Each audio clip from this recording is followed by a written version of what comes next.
കുറച്ച് ദിവസം മുമ്പ് വരെ വാർത്തകളിൽ നിറഞ്ഞു നിന്നിരുന്ന ഒരു വ്യക്തിയായിരുന്നു സംവിധായകൻ രഞ്ജിത്ത്. അദ്ദേഹത്തിനെതിരെയുള്ള ആരോപണവും അദ്ദേഹം അറസ്റ്റിലാവുന്നതും അതിനുശേഷം അദ്ദേഹത്തിന് ജാമ്യം കിട്ടാതിരുന്നതും അങ്ങനെ കുറെ കാര്യങ്ങൾ നമ്മൾ കണ്ടു. ഇപ്പൊ അദ്ദേഹം ജാമ്യത്തിലാണ്. എന്തായാലും പിന്നെ ഞാൻ ഡിസ്കസ് ചെയ്യാൻ പോകുന്ന അങ്ങനത്തെ കാര്യങ്ങളൊന്നുമല്ല. സംവിധായകൻ രഞ്ജിത്തുമായി ബന്ധപ്പെട്ടിട്ടുള്ള ഒരു വാർത്ത, 94 ഒരു വാർത്ത മാഗസീനിൽ വന്നിരുന്ന ഒരു വാർത്തയാണ്. അതെന്താണെന്നുള്ളത് നമുക്ക് നോക്കാം. 94 ജൂലൈയിലെ ഞാനയിൽ വന്നിരിക്കുന്ന ഒരു വാർത്തയാണ്.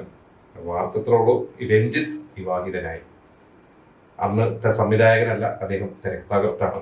തിരക്കഥാകൃത്ത് രഞ്ജിത്ത് വിവാഹിതനായിരുന്നത് അദ്ദേഹത്തിന്റെ ഒരു മാരേജ് റിസപ്ഷനാണ്. അപ്പൊ ഇതെങ്ങനെയാണ് കൊടുത്തിരിക്കുന്നത്: യുവ തിരക്കഥാകൃത്ത് രഞ്ജിത്തും കോഴിക്കോട് കരുമല സ്വദേശിനി ശ്രീജയും ജൂൺ 5 വധുഗ്രഹത്തിൽ വിവാഹിതരായി.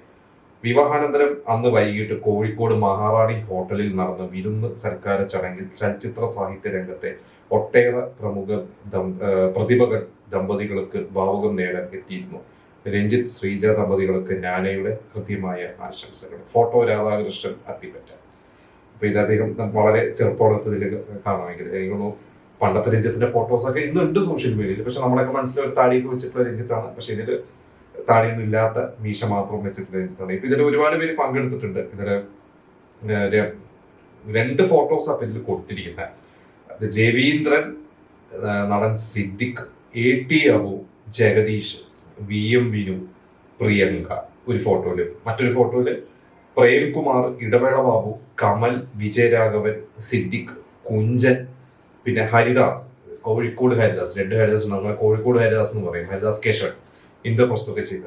പിന്നെ കമല്, വിജയരാഘവൻ, ജഗദീഷ്, രഞ്ജി പണിക്കർ, ഷാജി കൈലാസ്, TA റസാഖ്, മണിയമ്പിള്ള രാജു. ഇത്രയും പേരുമാണ് ആ ഫോട്ടോയിലുള്ളത്.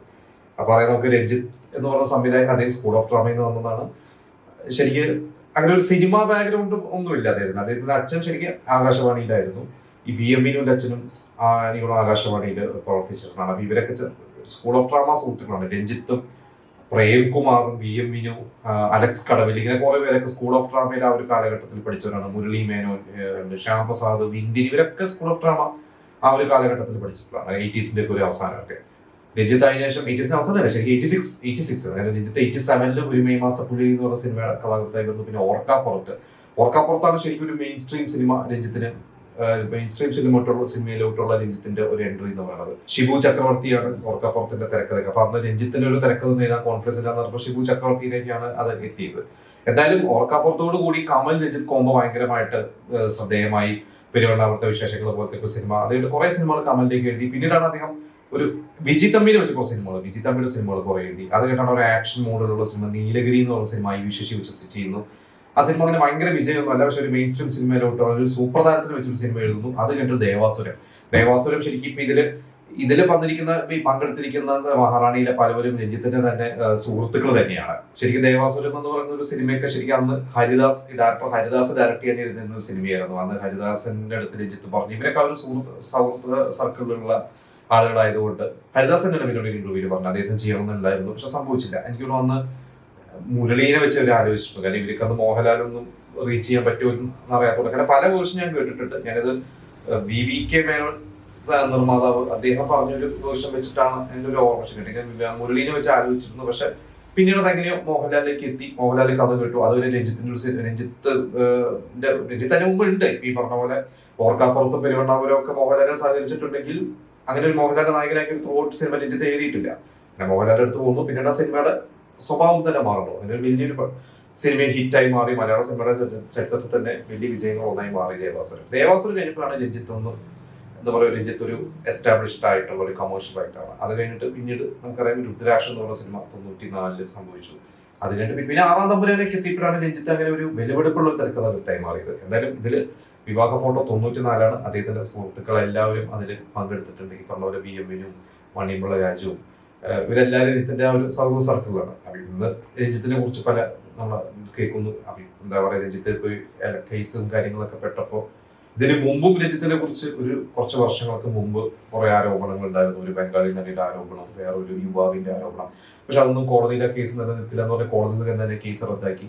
അത് കേട്ടാണ് ഇപ്പോൾ രഞ്ജിത്ത് പുതിയതായിട്ട് ജനിച്ചൊരു തിരിച്ചുവരവില്ല. അദ്ദേഹത്തിന്റെ കുറച്ച് ഹെൽത്ത് ഇഷ്യൂസിന് ശേഷവും പിന്നെ കുറച്ച് കാലമായി അദ്ദേഹം ഒരു ഹിറ്റ് നൽകിയിട്ട് ഒരു സംവിധായകൻ എന്ന രീതിയിൽ അപ്പൊ അദ്ദേഹത്തിന്റെ ഒരു ഹിറ്റ് നമ്മളെല്ലാവരും വെയിറ്റ് ചെയ്യുന്നത്. അത് കരക്കാമുറി ഷൺമുഖം എന്ന് പറഞ്ഞ ബ്ലാക്ക് എന്ന് പറഞ്ഞ സിനിമയുടെ മമ്മൂട്ടിയുടെ കഥാപാത്രത്തെ തിരിച്ചു കൊണ്ടുവരുന്നു. പ്രകാശ് വർമ്മ പോലീസ് ഓഫീസറായിട്ട് അഭിനയിക്കുന്നു. കുറെ പുതിയ ആളുകളെ സിനിമയിൽ അഭിനയിക്കുന്നു, കേൾക്കുന്നു. ബോബി കുര്യനൊക്കെ ഉണ്ട്. അപ്പൊ ആ ഒരു സിനിമയുടെ ഷൂട്ടിംഗ് കഴിഞ്ഞിട്ട് പോകുന്ന വഴിക്കാണ് രഞ്ജിത്തിനെ പോലീസ് അറസ്റ്റ് ചെയ്തിട്ടുള്ളത്. അപ്പൊ അറസ്റ്റിനെ കുറിച്ചും പല അഭിപ്രായങ്ങളുണ്ട്. ജോയ് മാത്യു ഒക്കെ പറഞ്ഞു രഞ്ജിത്ത് കുറ്റക്കാരനൊന്നും തെളിഞ്ഞിട്ടില്ലല്ലോ, ആരോപണമല്ലേ. അതേപോലെ ഞാൻ രഞ്ജിത്ത് കുറ്റക്കാരനാണെങ്കിൽ തന്നെ ഞാൻ തള്ളില്ല, അദ്ദേഹത്തിനെ ഞാൻ കഴിയൊഴിയിൽ എന്റെ സുഹൃത്താണെന്ന് ജോയ് മാത്യു പറഞ്ഞു. അതിനിടയിൽ കുറെ കമന്റുകളൊക്കെ വന്നു, ഇത് ദിലീപിന്റെ കാര്യത്തിൽ കണ്ടില്ലല്ലോ എന്ന് പറഞ്ഞത്. പിന്നെ കുറെ പേര് ദിലീപിന്റെ കേസിൽ ദിലീപ് ഒരു 7ാം പ്രതിയായി ഇരുന്നിട്ടും കൂടി ദിലീപിനെതിരെ കുറ്റം തെളിയിക്കാൻ പറ്റാതിരുന്നിട്ടും കൂടി ദിലീപിനെ ഇപ്പോഴും ദിലീപിനെ വേട്ടയാടിക്കൊണ്ടിരിക്കുന്ന ഒരു വിഭാഗമുണ്ട്. പക്ഷെ അവരൊക്കെ പലരും രഞ്ജിത്തിന്റെ കാര്യത്തിൽ സൈലന്റ് ആണ്. അത് വേറെ കഥ. ഞാൻ പറഞ്ഞത് നമ്മൾ അതിനെ കുറിച്ച് പറയാനല്ല. ഇന്നലെ ഞാൻ ഒരു പഴയ വാർത്തയാണ്. ഇന്ന് രഞ്ജിത്തിന്റെ ഒരു ഫാമിലി ഫോട്ടോയോ ഒന്നും അധികം ഞാൻ എവിടെയും കണ്ടിട്ടില്ല. രഞ്ജിത്തിന്റെ മക്കള്, ഒരു മകൻ സിനിമ മേഖലയിൽ തന്നെയുണ്ട്, നിർമ്മാണവും കാര്യങ്ങളൊക്കെ നോക്കുന്നതാണ്. അപ്പോൾ ഇത് 94-ലാണ്. 33 വർഷങ്ങൾക്ക് 33 വർഷമായിട്ട് 32 വർഷങ്ങൾക്ക് മുമ്പുള്ള ഒരു മാഗസിനാണ്. നിങ്ങൾ ആരെങ്കിലും ഇത് കണ്ടിട്ടുണ്ടെങ്കിൽ അല്ലെങ്കിൽ ഇത് അന്നത്തെ ഒരു വായിച്ച അറിവുണ്ടെങ്കിൽ നിങ്ങൾ എന്തെങ്കിലും നമുക്ക് കമന്റ് ചെയ്യുക.